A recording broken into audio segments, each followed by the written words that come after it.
You're 44 years old. It's a Tuesday night. The house is finally quiet, the kids are asleep, the dishes are done, and you're lying in bed scrolling on your phone even though you know you should put it down and sleep.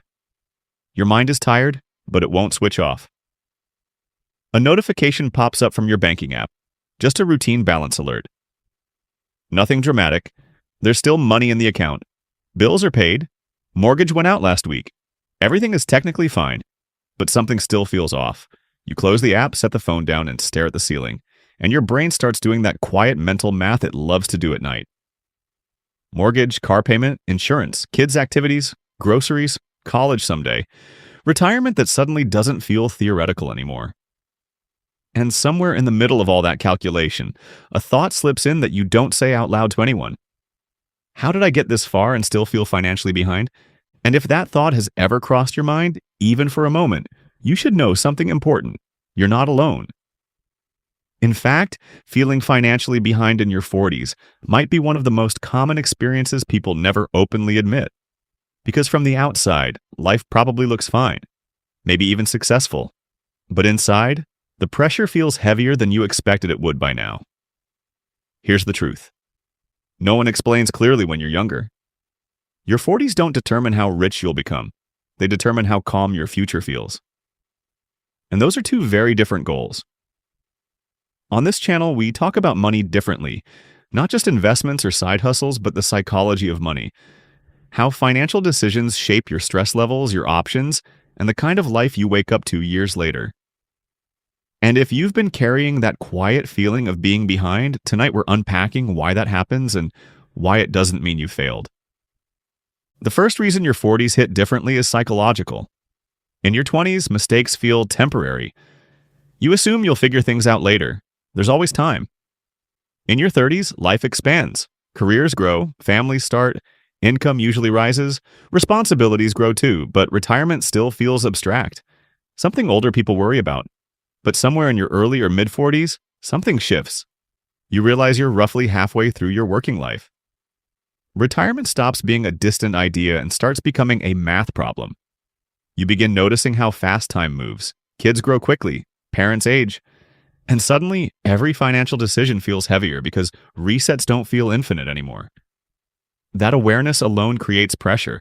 At the exact same time, financial obligations usually peak. Mortgage payments are often at their largest. Car payments overlap. Kids' sports, activities, school expenses, travel, healthcare, insurance, home repairs. Everything stacks up at once. Income might be higher than ever, but expenses quietly climbed alongside it. Promotions often came with lifestyle upgrades. Bigger homes, better neighborhoods, newer cars. None of those decisions felt reckless in the moment. They felt deserved, logical. But now, even with higher income, the margin between what comes in and what goes out feels thin. And margin, more than income, determines how secure you feel. Then there's comparison, and comparison becomes brutal in your 40s. Social media and professional networks make it impossible not to notice where everyone else seems to be. Friends renovating homes, buying investment properties, posting vacation photos, celebrating promotions, talking about portfolios. From the outside, it looks like everyone else figured something out that you missed.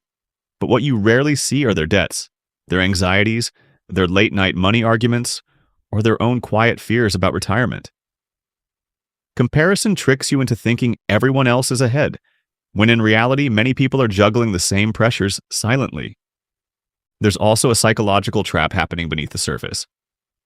Behavioral economists describe something called scarcity mindset. When money feels tight, even if you're objectively doing okay, your brain narrows its focus to immediate problems, upcoming bills, upcoming payments, short-term obligations. Long-term thinking shrinks. Retirement planning feels distant. Investing decisions get postponed. You tell yourself you'll start saving more when things settle down, but life rarely settles down. And over time, living in financial reaction mode reinforces the feeling of being stuck. And here's the surprising part. This feeling isn't just about income. Someone earning a comfortable salary but spending nearly all of it often feels just as stressed as someone earning much less. The difference usually isn't intelligence or work ethic. It's exposure. How little space exists between you and the next unexpected expense. When there's no buffer, every surprise becomes stressful. A car repair, a medical bill, a home repair, each one feels like a setback instead of an inconvenience. By the time people reach their 40s, two quiet paths often begin to form. Path 1 looks successful on paper: nice house, newer cars, solid income, busy family life. But underneath, every dollar is already spoken for: mortgage, loans, subscriptions, tuition, lifestyle costs. There's constant pressure to keep earning because stopping or slowing down feels impossible. Financially, everything works, but it's fragile. One disruption creates stress. Path 2 often looks less impressive from the outside. Maybe the car is older. Maybe the home is smaller or less upgraded. But they built margin. Savings grow steadily. Debt is manageable. Unexpected expenses are irritating but not devastating. Career choices can be made from strength rather than desperation. And what's important is this: the difference between these paths usually isn't income. It's decisions about fixed costs made gradually over time. One hidden contributor to feeling behind is something most people never calculate directly: how much of their future income is already committed. When mortgage payments, loans, and lifestyle costs stretch decades forward, it can feel like your future earnings are already spent before you even receive them. That realization quietly removes a sense of freedom. Every job decision starts to feel risky because too many obligations depend on your current income continuing without interruption. But the moment people start shortening those commitments, paying down debt faster, avoiding new long-term expenses, or slowly building savings buffers, something shifts psychologically. The future starts to feel open again instead of pre-assigned. That shift alone often reduces financial anxiety more than any investment return ever could, because freedom, not luxury, is what most people are actually chasing. One of the biggest silent forces pushing people into feeling behind is lifestyle creep. Income rises and spending quietly rises alongside it. A raise becomes a nicer car. A bonus becomes a renovation. A promotion becomes a bigger house. And none of this feels reckless. It feels normal. But when lifestyle expands faster than savings, financial pressure remains constant regardless of income growth. Another common trap is treating savings milestones as permission to spend. Building an emergency fund and then using it for vacations or lifestyle purchases resets progress repeatedly. Housing upgrades create similar challenges. Stretching to buy the biggest house banks will approve often locks families into decades of payments, leaving little room for investing or flexibility. And car payments quietly drain cash flow too. Many households replace vehicles just as loans end, creating a cycle where payments never truly disappear. And none of these choices make you irresponsible. These are normal decisions made by normal people. Banks approve them. Society encourages them. Advertising celebrates them. But normal financial behavior doesn't always lead to calm financial futures, and your 40s are often when people start realizing the game isn't about earning more. It's about creating breathing room. There's also another pressure that shows up in this decade that few people discuss. Responsibility shifts. You're not just thinking about yourself anymore. Kids' futures start to matter. Aging parents may need help. Career stability feels more important because more people depend on you. Risk tolerance drops naturally. So even when opportunities appear, fear of disruption can make change harder. And that fear reinforces the sense of being stuck. And here's something else that sneaks up on many people in their 40s. Fatigue. Not just physical fatigue, but decision fatigue. You've been making financial choices for 20 years now. Student loans, first apartments, weddings, first homes, childcare, career moves. And after decades of constant financial decisions, many people simply get tired of optimizing everything. Convenience starts winning over strategy. Subscriptions pile up. Spending becomes automatic. And when you finally pause to look closely, you realize small leaks have quietly grown into meaningful drains. But the good news is, awareness alone often triggers change. Simply paying attention again, reviewing expenses, resetting priorities, having honest conversations with your partner, can restart progress surprisingly quickly. Another layer that often makes people feel behind is the realization that life didn't unfold exactly as planned. Maybe career growth slowed at some point. Maybe a business idea didn't work out. Maybe divorce, layoffs, health issues, or unexpected events knocked finances off track for a few years. And when you look around at peers who seem to have had smoother journeys, It's easy to assume you made wrong turns. But most financial lives include setbacks that aren't visible from the outside.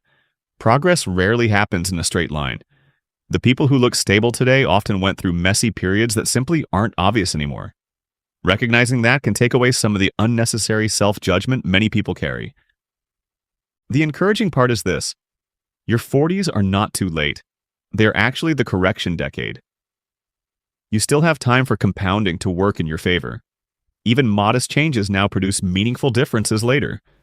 Increasing savings gradually, paying down debt strategically, reducing fixed expenses where possible, automating investments so progress happens without constant willpower. These shifts don't require extreme lifestyle changes, just consistent direction. And something powerful happens when margin appears. Stress drops. Decision-making improves. Career opportunities become easier to pursue. You stop feeling trapped by every paycheck.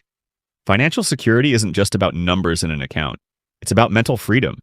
The ability to say no when something doesn't align with your values, and yes when opportunity appears. It's also worth remembering something important. Feeling behind often means you care. You're thinking about the future, you want stability, you want options later in life. People who truly don't care rarely feel this pressure. So instead of seeing that anxiety as failure, it can be reframed as awareness. Awareness gives you the chance to change direction while there's still time for that direction to matter. And small decisions compound just like big ones. Driving a car a few extra years, redirecting part of a raise into savings instead of spending, avoiding lifestyle upgrades that don't actually improve daily happiness, building emergency savings slowly. None of these changes feel dramatic month to month, but over years they create real security. So if you've been lying awake feeling financially behind, understand this feeling is incredibly common. It doesn't mean you failed. Often it simply means you've reached the stage where direction matters more than momentum. And small course corrections now still compound into meaningful change. You don't need to overhaul your life overnight. You just need to begin making decisions that your future self will quietly thank you for. And I'm genuinely curious. When you look back at your financial life so far, what's one decision you wish you'd handled differently? Something you'd warn your younger self about? Share it in the comments. Conversations like this help more people than you realize because most of us are figuring this out as we go. If this video made you feel a little less alone in what you're experiencing, hit the like button so more people see it. And if you want more conversations about the psychology of money and building real financial calm, consider subscribing. Because your 40s aren't the end of your financial story. They're the chapter where you decide how the rest of it unfolds.